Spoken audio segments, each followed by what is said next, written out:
Okay, so Father's Day 2025.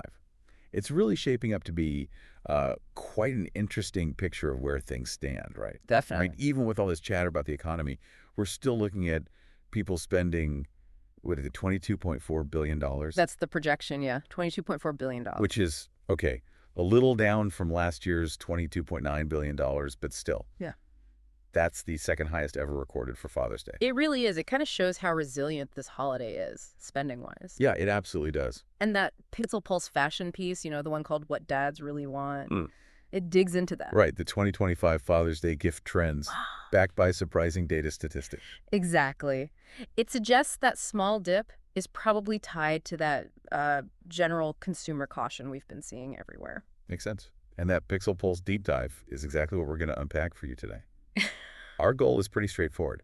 Get past the big number and see what's really pushing Father's Day spending this year. We've got the overall spending figures, the top gifts, who's buying, and even some, surprising cultural stuff happening. It's a really thorough look. Gives you a good map of the Father's Day landscape right now. Okay, let's jump into that big picture then, the spending itself. We said $22.4 billion, down a bit from last year.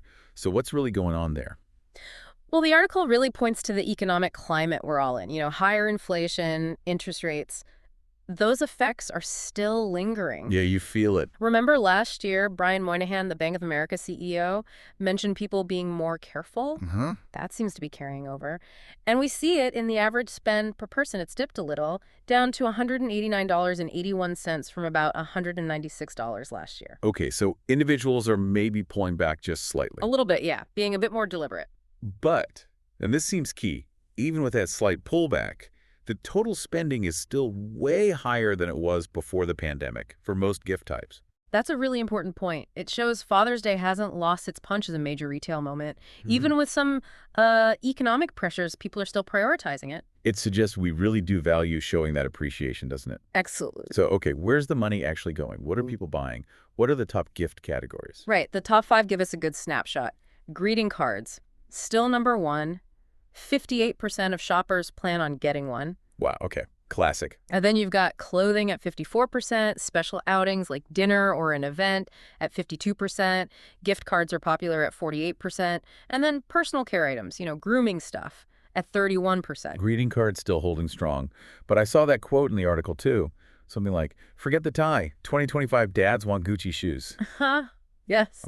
Spotify subscriptions and a day outdoors. Right. That definitely hints that things are changing, maybe moving beyond just the standard stuff. It really does. Those top 5 are, the big buckets. But that quote, it points towards the more interesting shifts we're seeing. Experiences, subscriptions, even high-end fashion getting a dad makeover. We'll get into that. Okay, cool. So who's doing the buying? Is it still mostly sons and daughters buying for their dads? Well, a huge chunk of Americans, 75%, plan to celebrate, so it's widespread. 3/4, wow. Yeah. And who they're buying for is pretty varied. Half are buying for their father or stepfather, sure, but 26%, a big group, are buying for their husbands. Interesting. Then you have 10% for sons, 8% each for brothers and friends, and 6% for grandfathers. So it's definitely broadened out. It's not just about your dad anymore. It feels like a wider celebration of fatherhood, in all its forms. Exactly. Now, the article really highlighted some age differences in spending. The 25 to 34 group, they seem to be spending quite a bit more. Oh, absolutely. They're projected to spend, on average, $275.67. That's 45% higher than the overall average spend. It's significant. 45%. Okay, why do you think that is? What's driving that group? It's likely a mix of things. They might be more financially stable, maybe celebrating friends who are new dads. That makes sense. Plus, this group tends to really lean into those experience gifts, personalized stuff, tech gadgets, things that maybe feel a bit more premium or tailored. Creating memories seems important. Maybe more Instagrammable gifts, too. Possibly. That could play a part. It's a different approach than, say, older shoppers who might stick to more traditional gifts or be more budget-focused, as the article kind of suggests. But across the board, the intention to celebrate generously is there. Definitely. Okay, let's dig into those experiences and subscriptions then. You mentioned they're really picking up steam. They really are. Over 1/4 of shoppers are planning to give an experience. Think sports tickets, concerts, maybe a cooking class or something outdoorsy. Right, and didn't the article say something like 75% of dads like being outdoors? It did, so that aligns perfectly, giving them something they actually enjoy doing. Yeah, instead of another thing, it's a memory. Precisely. And then the subscriptions are booming too. 42% of people are interested in giving one this year. That's up quite a bit from 34% back in 2019. That is a jump. Yeah. What kinds of subscriptions are popular? Is it just streaming services? Streaming is definitely in there, but it's broader. Think craft beer clubs, coffee deliveries, grooming kits, hobby boxes, stuff that keeps arriving. The gift that keeps on giving. Literally. Kinda, yeah. It has that ongoing appeal. Now, another big theme was personalization. That seems huge. It's massive. The market for personalized gifts is expected to grow by, get this, $10.76 billion over the next 4 years. Wow. Billion with a B. Yep. And Father's Day is apparently a major driver for that. Technavio's research mentioned in the article points to these seasonal holidays really pushing demand for customized stuff. Okay, so what counts as personalized? Like putting dad on a mug. That's part of it, sure, but it's also custom photos on things, monogram clothes or wallets, personalized tech like chargers, even creating a unique experience just for him based on his hobbies. So it's really about showing you know them. Yeah. Not just a generic gift. Exactly. It screams thoughtfulness. Okay, this next bit was fascinating. Dad aesthetics. The Google searches. Some of those numbers were wild. Weren't they? I mean, dad joke searches up 130% in a year. That's something. We all love a good bad dad joke. Apparently. But the fashion searches were even more striking. Tell me about it. Gucci dad shoes up 5,000%. And Umbro too. Balenciaga up 2,800%.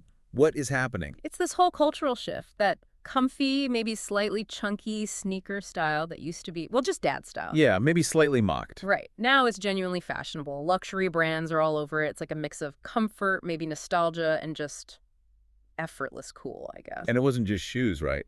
Dad hats are a thing too. A big thing. Searches for things like Rick and Morty dad hat or Black Panther dad hat also up 5,000%. Seriously. Seriously.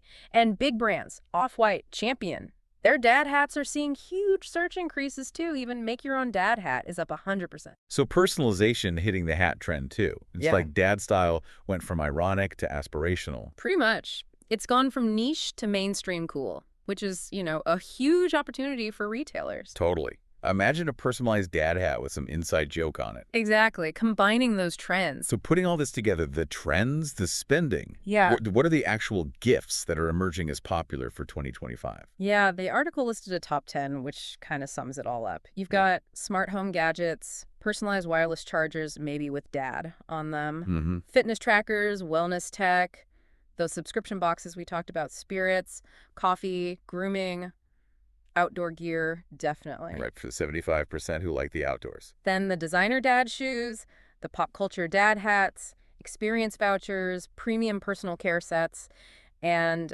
tools for DIY projects. That list really captures the mix, doesn't it? The tech, the experiences, the personalization, even the traditional tool gift gets a mention. It's diverse. It shows dads aren't just one type, For sure. Now, the article also mentioned some differences between how men and women shop for Father's Day. What did it say there? It was pretty interesting. The data suggests men actually tend to spend more overall for both Mother's Day and Father's Day. Really? Yeah. And they're apparently more likely to go for gift cards, maybe prioritizing convenience. Something like 29% of men prioritize convenience versus 20% of women. So a bit more.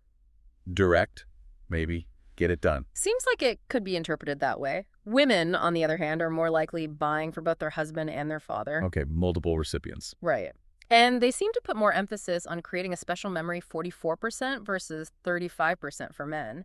They also tend to shop across more categories, maybe browsing more. So different approaches, different priorities driving the shopping. Yeah, it highlights different motivations. And that probably feeds back into why those millennials, the 25-34s, are spending more, like we discussed. Exactly. It's likely a combination. They might be celebrating friends, becoming dads. They are often buying from multiple people. They like the premium tech and experiences. They might combine a physical gift with an experience. It feels like they're really leaning into the celebration aspect. Yeah, embracing it fully. So with all this buying happening, where is it taking place? Is everyone just clicking online now? You'd think so, but actually no. It's almost an even split between online shopping and going into actual physical stores for Father's Day. Oh, interesting. So bricks and mortar are still very much in the game. Very much. It highlights that whole omni-channel thing. Shoppers expect it all to work together smoothly. Browse online, buy in store, or vice versa. Mountain Research, mentioned in the piece, really stresses having strong advertising and a consistent feel everywhere, online and off. So for retailers, you got to be strong everywhere. Online presence, good in-store experience, the whole package. Absolutely. Meet the customer wherever they are, make it easy and consistent. Okay, so let's pull this all together. If you're listening, maybe trying to figure out the perfect gift, or maybe you're in a business planning for Father's Day, what are the key takeaways, the main strategies? The article boiled it down to 6 main points, really data-driven. First, personalize. Make it feel unique. Okay.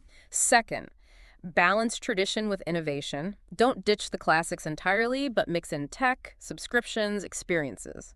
Third, know your audience, especially that high-spending 25-34 group. Target them specifically. Yeah, understand what they value. Fourth, remember those gender differences in shopping habits. Fifth, have that strong omnichannel presence be good online and offline.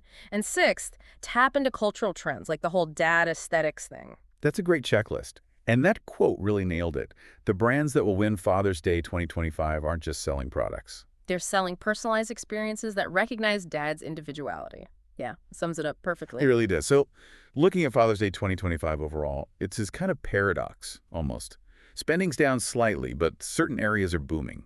Exactly. You've got the overall caution, but then these surges in personalization, experiences, even dad fashion. So it seems less about just cutting back spending overall and more about being intentional, selective, choosing gifts that really mean something. That's what it looks like. A move towards maybe more thoughtful spending, focusing on gifts that really connect, that show you get the person rather than just buying stuff. Quality over quantity, perhaps. Perhaps, yeah. Or maybe relevance over quantity. So as you're thinking about Father's Day, the real win isn't just getting something. It's about capturing a more meaningful share of heart, as the article put it, not just the wallet. Couldn't have said it better myself. It's about that thoughtful gesture, finding something that truly resonates. Taking that moment to think about what really matters to the dads in your life. Exactly. And celebrating them in a way that reflects that understanding.